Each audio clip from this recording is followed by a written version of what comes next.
సోనియా గాంధీ జన్మదిన వేడుకలు ఆవుల రాజిరెడ్డి సమక్షంలో జరిగాయి. కాంగ్రెస్ శ్రేణులు పార్టీ కార్యాలయం నుంచి నర్సాపూర్ చౌరస్తా వరకు భారీ ర్యాలీ తీశారు. అనంతరం నారాయణ రెడ్డి కాంప్లెక్స్ ముందు మాజీ ఎమ్మెల్యే మదన్ రెడ్డి, నర్సాపూర్ నియోజకవర్గ ఇన్ఛార్జ్ ఆవుల రాజిరెడ్డి, డీసీసీ ఆంజనేయులు గౌడ్, జిల్లా గ్రంథాలయ సంస్థ చైర్మన్ సోనియా గాంధీ జన్మదిన కేక్ ను కట్ చేశారు.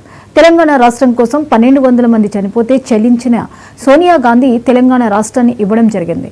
తెలంగాణ నాయకులమని చెప్పుకునే కొంతమంది 10 ఏళ్లుగా రాష్ట్రాన్ని ఏలి ప్రజలను వంచారు. ఈ నాయకులే రేవంత్ అన్నను అల్లరి చిల్లర మాటలతో ఇబ్బంది పెడుతున్నారని మదన్ రెడ్డి ఆరోపించారు.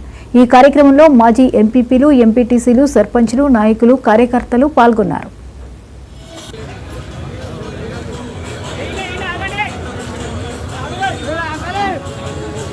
సోనియా గాంధీ తెలంగాణకు 1200 మంది బిడ్డలు చనిపోతే చలించి తెలంగాణ ఇచ్చిన ప్రదాత.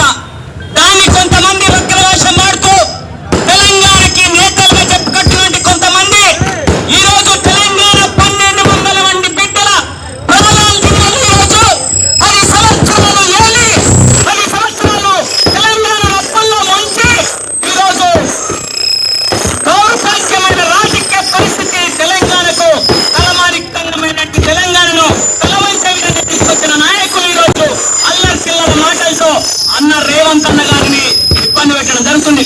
అందుకోసం